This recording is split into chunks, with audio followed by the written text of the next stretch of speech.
Alright, this is a 1968 Evinrude 6 horsepower. I'm currently working on the lower unit, which you may have seen in a previous video, or you'll see in a future video. I need to pull the power head off, just for some demonstration, but I figured while I'm doing that I might as well pull off the carburetor, show everybody how it's done. And maybe saying to yourself, come on, it's a carburetor, 2 bolts, how hard is it to get that off? I don't need a video of showing this. Well, my friends, there is a large starter in the way of the second bolt. So, that is what I'm really showing you, so to get it off with that starter in the way. Alright, now if you're servicing this for whatever reason, you're going to want to change the fuel lines anyway, because they're probably going to be just like this one, where they just crack rather than bend and come off.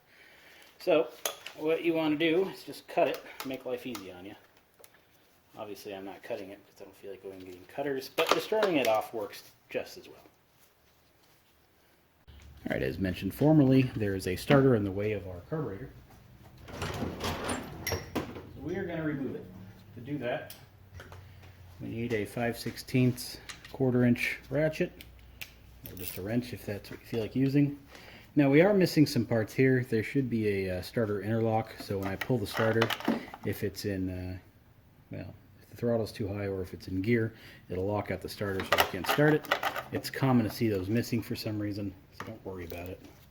Just remember to have your engine in neutral when you try to start it, and you'll be fine. Anyway, pull off the starter screws.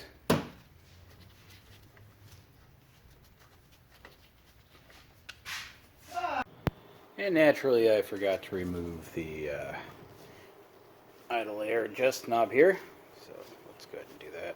I don't have a knob on the front, so it makes it a little harder to turn, but not impossible.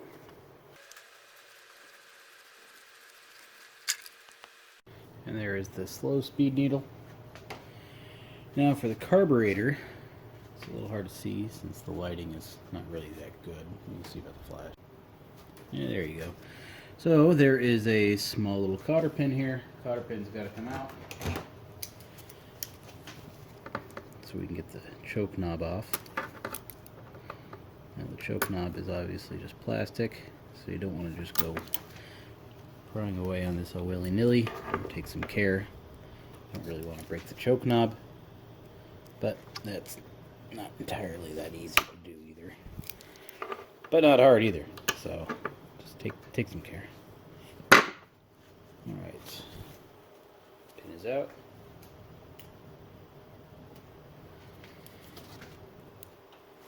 Let's get this other pin out of here. And the choke knob will pull right out. Okay, with those out of the way, we'll get back to our starter. We're going to need a flathead screwdriver and a 7/16 wrench. I got the 2 5/16 bolts off the starter, and if you notice, the rope and everything is still attached. So all you really need to do is slide it out of the way. Whoops. Now most of the time, you're going to need to take off the roller and cam follower here, just to give you a little bit more room to get that nut off there.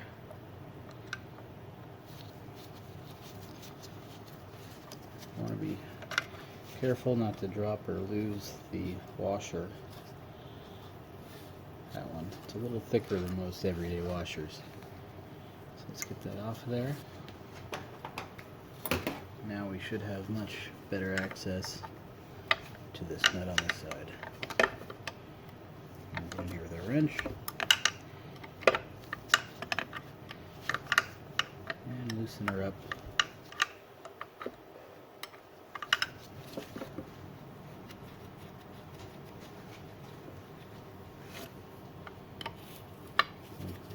This side.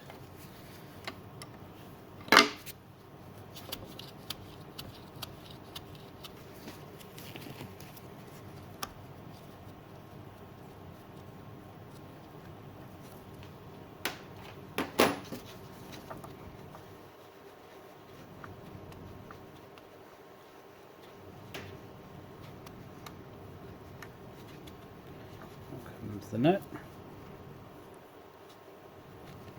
Slack, my glove finger isn't helping.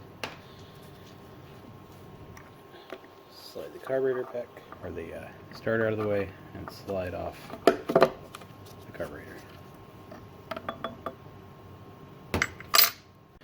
And that is what we are left with. Now, usually what I would do is service the carburetor, do whatever I need to do, clean it, and then put it back on, and then worry about the starter. Just let it hang out here, however it fell apart. So let's pretend you put it back on. This little rope guide rod fell out, so put that right back into its little hole. Starter spring is still wound. We can then kind of guide it back into its spot.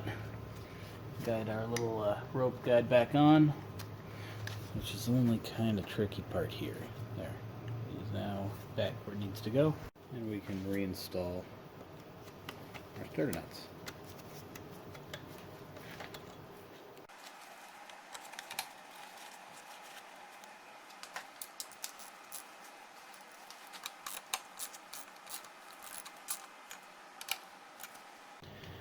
And like I said, let's pretend the carburetor's there, but now the starter didn't work that well to begin with.